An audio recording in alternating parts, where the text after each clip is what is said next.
গলায় বিজেপির দলীয় পতাকার ফাঁস, আর সেই ঝুলন্ত দেহ উদ্ধার হলো বিজেপির পতাকা লাগানো পার্টি অফিস থেকে। তোর মেরে তোর ঠ্যাং ভেঙে দেবো, তোর বাপের ঠ্যাং ভেঙে দেবো।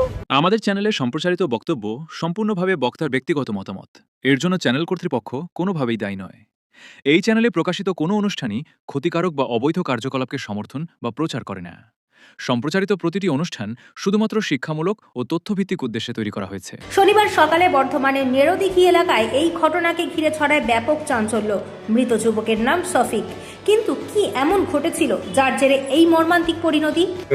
ব্যাপারটা হচ্ছে, আমি ছিলাম বাড়িতে, শফিক বলে একটা ছেলে এই পার্টি অফিসে এসে ঢোকাঢুকি করেছে। কার সঙ্গে কে যোগাযোগ করেছে আমাদের সেটা জানা নাই, কিন্তু ওই ছেলেটা আমরা যে এসে খুলে দেখছি, দরজাটা খোলা আছে, এসে দেখছি কান্নাকাটি করতে।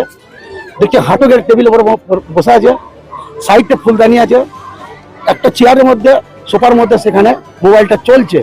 তাহলে এটা কি হতে পারে? একটা মানুষের যখন জীবন চলে যায়, কেউ যদি মারা যায়, তার একটা ছটফটানি আসে। সে তো টেবিলটাকে ভেঙে চুরে একাকার করবে, তার জান যেতে গেলে। কোন দল করে? এটা অফিসটাই তো বিজেপি দলের অফিস। আগে কোন দল করতো? আগে ওরা তৃণমূল করতো। তারাই বিজেপি দল অফিসে কিছু মানুষ আছে, কিছু মানুষ নেই। অফিসের ভেতর সেইভাবে করে সেটাই তো বলতে পারছি না, বলি তো তাই ডিটেলসটা আমি বলতে পারতাম। আপনি হয়তো প্রশ্ন তুলেছেন, আপনাকে আমি সঠিকটাই বলতে পারতাম। আমি যেটা দেখেছি আমার নজরে সেটা বলছি। আপনার নাম? আমার নাম আবু কাসেম মন্ডল, নেরোদিঘি বাড়ি।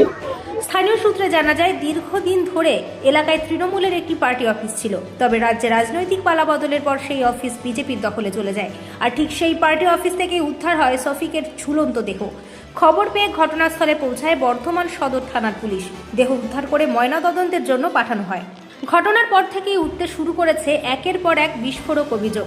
মৃতের পরিবারের দাবি, রাজ্যে ক্ষমতার পরিবর্তনের পর থেকেই বিভিন্ন সময়ে শফিককে হুমকি দেওয়া হতো।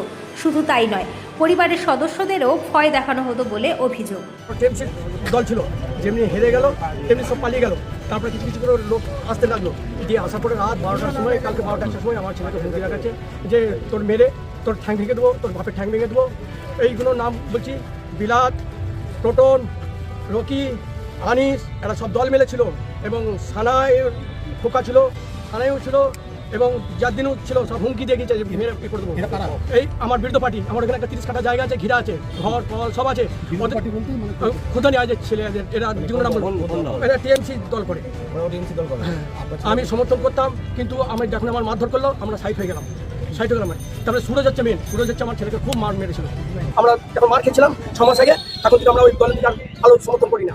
তারপরে আমি বিজেপি অফিসে, পার্টি অফিসের সাথে সংগঠন ছিলাম, কিন্তু আমার ছেলে পার্টি অফিসে দৈনিক চলে আসতো। আমার ছেলে খুব ভালো ছেলে ছিল। এবং যখন কালকে রাত্রে 12টার সময় আমার ছেলেকে হুমকি দেখায়, তখন আমি আর ছোটো ছেলে মিলে আমার হুমকিটাকে ভালো চলে যায়। তোমরা কেউ করবে না, মারামারি করবে না, আমরা কালকে দিন অনেক করবো। কেন মারামারি হুমকি দেখাচ্ছে? ওরা যখন পার্টি জিতলো, তখন ওরা সব পালিয়ে গেছিল। এখনো সুরজ পালানো হয়েছে, সুরজ ঘর ঢুকে নেই। আবার এই কিছুদিন এই ক্লাস এসেছে, চায়ের দোকান খুলেছে, খোলার পরে আবার হুমকি দেখাচ্ছে। না, আমার ছেলেকে মনে হচ্ছে মেরে টাঙিয়ে দিয়েছে। আমার এই যে যাদের নাম বললাম, এই করে সামনে টাঙিয়ে দিয়েছে। আমার ছেলে এরকম হেঁটে গুঁজি ছিল, একদম এরকম দড়িটা রয়েছে, একদম হেঁটে গুঁজি রয়েছে। আমার ছেলে যদি মারা যেত, হ্যাঁ পার্টি অফিসে, তাহলে তাদের লাপালাপি করতো, ছোড়াছুড়ি করতো, একটা টাঙানো থাকতো। হেঁটে গুঁজি রয়েছে আমার ছেলে, হেঁটে গুঁজি কোনোদিন গলায় দড়ি দেওয়া হয়? কি মনে হচ্ছে যে মেরে টাঙিয়ে দিয়েছে, দিয়ে গলায় ফাঁস দিয়ে দিয়েছে। কারণটা আমার জমি জায়গা নিয়ে ঝামেলা, এই একটা রাত যে করতে দেবো না, দেখবো কি করে পারে গরিব মানুষ। এই নিয়ে তারা জড়িত ছিল, সুরজ ছিল, মানুষও ছিল। মানুষ আমাকে হুমকি দেখায়, যখন ফোন করে আসে পুলিশ আছে, তখন বলে পুলিশকে বলছে ধরবে না। যখন ওদের পুলিশ আছে, আমি তখন ওই অফিসারকে বলুন, আপনি কেন ধরলেন না? কেন? বলছে আমার প্রত্যেক নির্দেশ আছে। আমি নির্দেশ কিছু নাই, আপনি টাকা পেয়ে গেছেন, ধরলেন না। কিন্তু আমরা তো মার খেলাম, আমার ভাব পাঠিয়ে দিল, কেন করলেন না? মানুষ ওই অঞ্চল সভাপতি হয়েছে, এখন সভাপতি হয়েছে ওই মানুষ টিএমসি। আমি বারবার বলেছিলাম, আমার কাছে কাগজ লিখে গেল, আমার ওখানে জায়গায় ঘিরে আছে। হ্যাঁ 6 মাস আগে আমি বলেছিলাম, আমার 18 বছর 19 বছর মামা চালাচ্ছে, ওদের সাথে সঙ্গ দিচ্ছে, পয়সা নিয়েছে। হ্যাঁ দখল করে দিয়েছে, আর বলি আমি দখল আছে আমার, কিন্তু দখল করতে পারে না, আমার কাগজ আছে। ওরা দখল করতে চাইছিল, আপনি বাধা দিয়েছিলেন, এই নিয়ে ঝামেলা। আর আপনার কি মনে হচ্ছে ওই শত্রুতার জন্য আপনার ছেলেকে মেরে দিয়েছে? আমার ছেলেকে মেরে টাঙিয়ে দিয়েছে। আমি অভিযোগ করবো, স্যার এখন যাবো থানায়, যাবো অভিযোগ করবো, বলে গেল আমি অভিযোগ করবো। হ্যাঁ আমি বিজেপি করি। আমার ছেলেও বিজেপি করে, বিজেপি পার্টি অফিসে তো মেরেছে, পার্টি অফিসে তো মেরেছে। পরিবারের দাবি, তৃণমূলের সমর্থক থাকাকালীন বাবা ছেলে দুজনেই সক্রিয়ভাবে দলের সঙ্গে যুক্ত ছিলেন, কিন্তু পরবর্তীতে নানা অত্যাচার ও চাপের কারণে শফিক ধীরে ধীরে নিজেকে সরিয়ে নেন রাজনীতি থেকে।